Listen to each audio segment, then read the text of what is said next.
ಆಯ್ತಾ? Sir start.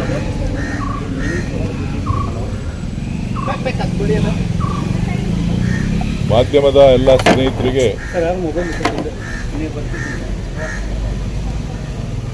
ಮುಖಾಂತರ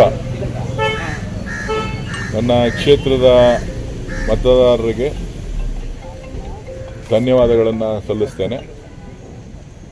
ನನಗೆ ಈ ಕ್ಷೇತ್ರದಲ್ಲಿ 3 ಬಾರಿ ಲೋಕಸಭಾ ಸದಸ್ಯನಾಗಿ ಕೆಲಸ ಮಾಡಲಿಕ್ಕೆ ಅವಕಾಶವನ್ನು ಒದಗಿಸಿಕೊಟ್ಟಿದ್ರಿ.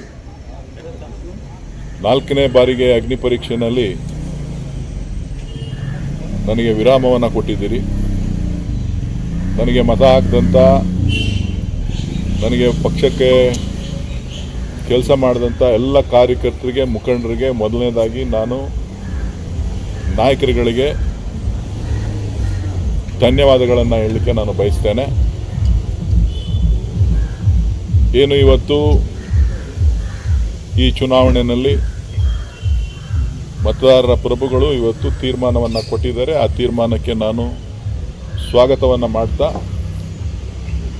ಡಾಕ್ಟರ್ ಮಂಜುನಾಥ್ರವರಿಗೆ ಅಭಿನಂದನೆಗಳನ್ನು ಸಲ್ಲಿಸ್ತೇನೆ. ಪಕ್ಷ ಕೂಡ ನನಗೆ ಜವಾಬ್ದಾರಿಯನ್ನು ಕೊಟ್ಟು ಒಂದು ಅವಕಾಶವನ್ನು ಕೊಟ್ಟಿತ್ತು. ಪಕ್ಷದ ನಾಯಕರಾದಂಥ ಶ್ರೀಮತಿ ಸೋನಿಯಾ ಗಾಂಧಿ ಅವರಿಗೆ ಮತ್ತು AICICI ಅಧ್ಯಕ್ಷರಾದಂಥ ಮಲ್ಲಿಕಾರ್ಜುನ ಖರ್ಗೆ ಅವರಿಗೆ, ನಮ್ಮ ನಾಯಕರಾದಂಥ ರಾಹುಲ್ ಗಾಂಧಿ ಅವರಿಗೆ ಮತ್ತು ಮಾನ್ಯ ಮುಖ್ಯಮಂತ್ರಿಗಳಾದಂಥ ಸಿದ್ದರಾಮಯ್ಯನವರಿಗೆ ಮತ್ತು ಎಲ್ಲ ನಾಯಕರುಗಳಿಗೆ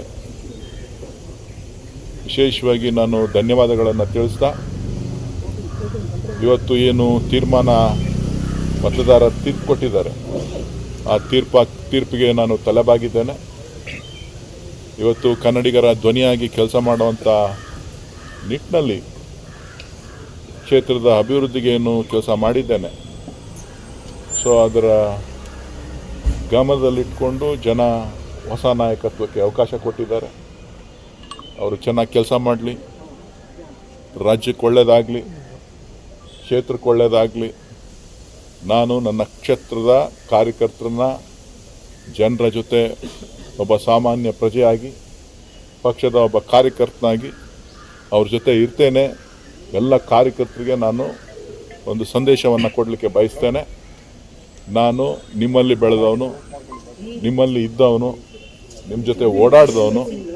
ಆ ಕೆಲಸ ನಿರಂತರವಾಗಿರ್ತದೆ. ಯಾರೂ ಕೂಡ ಧೃತಿ ಕೊಡುವಂಥ ಅವಶ್ಯಕತೆ ಇಲ್ಲ. ಪ್ರಜಾಪ್ರಭುತ್ವ ವ್ಯವಸ್ಥೆಯಲ್ಲಿ ಸೋಲು ಗೆಲುವನ್ನು ನಾವು ಸಮಾನವಾಗಿ ಸ್ವೀಕಾರ ಮಾಡಬೇಕು. ಅದನ್ನು ನಾನು ಸ್ವೀಕಾರ ಮಾಡಿದ್ದೇನೆ. ನನಗೆ ಹೋರಾಟ ಮಾಡಿದಂಥ ಎಲ್ರಿಗೂ ಕೂಡ ನಾನು ಮತ್ತೊಮ್ಮೆ ತಮ್ಮೆಲ್ಲರಿಗೂ ಕೂಡ ಧನ್ಯವಾದಗಳನ್ನ ತಿಳಿಸ್ತೇನೆ. ನಮಸ್ಕಾರ ಸರ್. ಇದೊಂದು ಅಭಿವೃದ್ಧಿ ಕೆಲಸಗಳು ಮಾಡಿದ್ರಿ, ನಿರೀಕ್ಷೆ ಇತ್ತು ಸರ್ ತಾವೇ ಗೆಲ್ತೀರಿ ಅಂತ? ನನಗೆ 100% ನಿರೀಕ್ಷೆ ಇತ್ತು, ನಾನು ಗೆಲ್ತೀನಿ ಅಂತೇಳಿ. ಅಭಿವೃದ್ಧಿ ಕೆಲಸಗಳಿಗೆ ಮನ್ನಣೆಯನ್ನು ಕೊಡ್ತಾರೆ ಅಂತೇಳಿ ಜನ ವಿಶ್ವಾಂತರಿಯನ್ನು ಕೊಟ್ಟಿದ್ದಾರೆ. ಸೊ ಒಬ್ಬ ಕಾರ್ಯಕರ್ತನಾಗಿ ಪಕ್ಷದ ಕೆಲಸವನ್ನು ಮಾಡಿ. ಸರ್, ಬಿಜೆಪಿ JDS ಮೈತ್ರಿ ಇಲ್ಲಿ ಯಶಸ್ವಿ ಆಯ್ತಾ ಬೆಂಗಳೂರು ಗ್ರಾಮಾಂತರದಲ್ಲಿ, ಹೇಗೆ ಸರ್? ಒಟ್ಟಾರೆ ಇಡೀ ಮೈತ್ರಿ ರಾಜಕಾರಣದಲ್ಲಿ ಕುತಂತ್ರಗಳು ಕೆಲಸ ಮಾಡ್ತದೆ. ಈಗ ಕುತಂತ್ರಗಳು ಕೆಲಸ ಮಾಡಿದೆ, ಅದನ್ನು ಸ್ವಾಗತ ಮಾಡಬೇಕು. ಅದರಿಂದ ಹಿಂದೆ ಸರಿಯುವಂಥ ಪ್ರಶ್ನೆ ಇಲ್ಲ. ಜನರ ತೀರ್ಮಾನನೇ ಅಂತಿಮ ತೀರ್ಮಾನ. ಜನರ ತೀರ್ಮಾನವನ್ನು ಬಿಟ್ಟು ನಾನೇನೋ ಮಾತಾಡೋಕ್ಕೆ ಹೋಗೋದಲ್ಲ. ಸಾಕಷ್ಟು ಮುಂದಿನ ದಿನಗಳಲ್ಲೂ ಕೂಡ ಸಾಕಷ್ಟು ಹೋರಾಟಗಳು ನಡೀತಾನೆ ಇರ್ತದೆ. ನಾನೊಬ್ಬ ಪಕ್ಷದ ಶಿಸ್ತಿನ ಸಿಪಾಯಿ, ಕಾರ್ಯಕರ್ತ, ಜನರ ಸಾಮಾನ್ಯರ ಜೊತೆ ಬೆಳೆದಂಥವನು. ಮುಂದಕ್ಕೂ ಕೂಡ ಅದನ್ನು ಮುಂದುವರಿಸ್ತೇನೆ. ಸರ್, ನಿಮ್ಮನ್ನ ಸೋಲಿಸಲೇಬೇಕು ಅಂತ ಏನು ಪಣ ತೊಟ್ಟಿದ್ರ JDS ಮತ್ತು ಬಿಜೆಪಿ ನಾಯಕರು, ಹೇಗೆ ಅಂತ ಸರ್? ನಿಮ್ಮನ್ನು ಸೋಲಿಸಿದ್ರೆ ನನಗೆ ಅದು ಗೊತ್ತಿಲ್ಲ. ಅದ್ರ ಬಗ್ಗೆ ಎಲ್ಲ ನೀವು ವಿಶ್ಲೇಷಣೆ ಮಾಡಿ. ನಾನು ನನ್ನ ಮೊದಲ ರಿಯಾಕ್ಷನನ್ನು ಕೊಟ್ಟಿದ್ದೇನೆ. ನಾನು ಎಲ್ಲವನ್ನೂ ಕೂಡ ಸಮಾನಾಂತರವಾಗಿ ಸ್ವೀಕಾರ ಮಾಡೋನು. ನನಗೆ ರಾಜಕಾರಣ ಅಥವಾ ರಾಜಕೀಯ ಜೀವನ ಅನಿವಾರ್ಯ ಅಲ್ಲ. ನಾನು ಕ್ಷೇತ್ರದ ಅಭಿವೃದ್ಧಿಗೆ ಕೆಲಸ ಮಾಡಿದವನು, ರಾಜ್ಯದ ಹಿತದೃಷ್ಟಿಯಿಂದ ಕೆಲಸ ಮಾಡಿದವನು.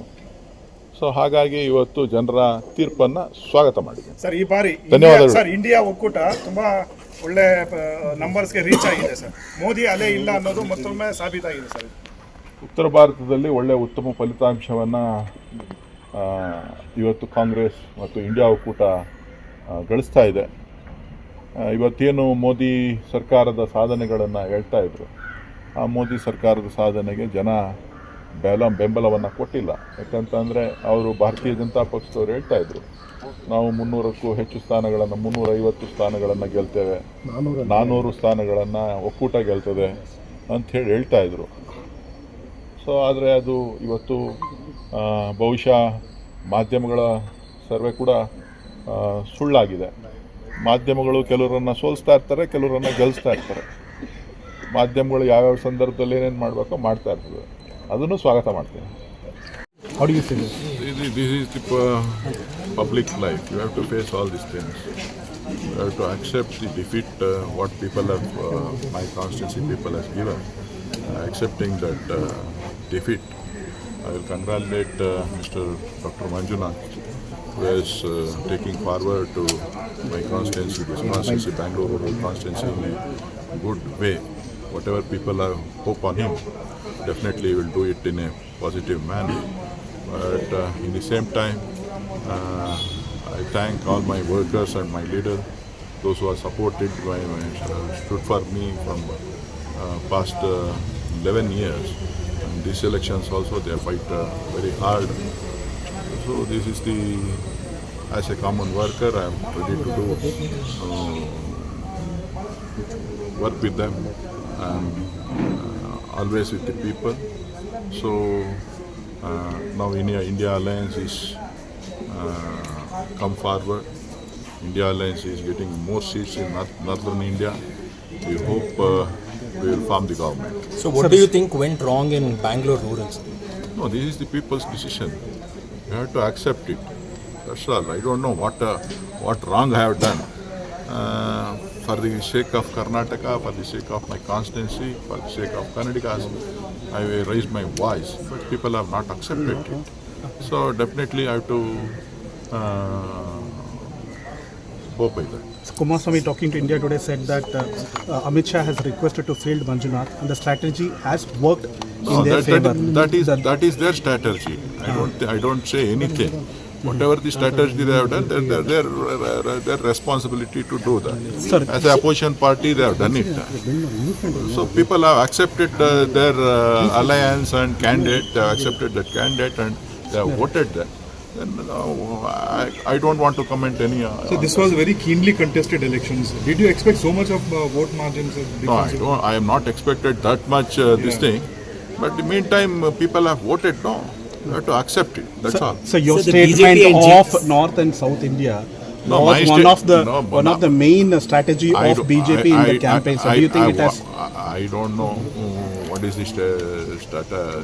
my statement is perfect. My statement is whatever the tax devolution is, Karnataka is getting losing lot of money towards northern India. That will continue. It has to be rectified. Karnataka people, South India people has to think over this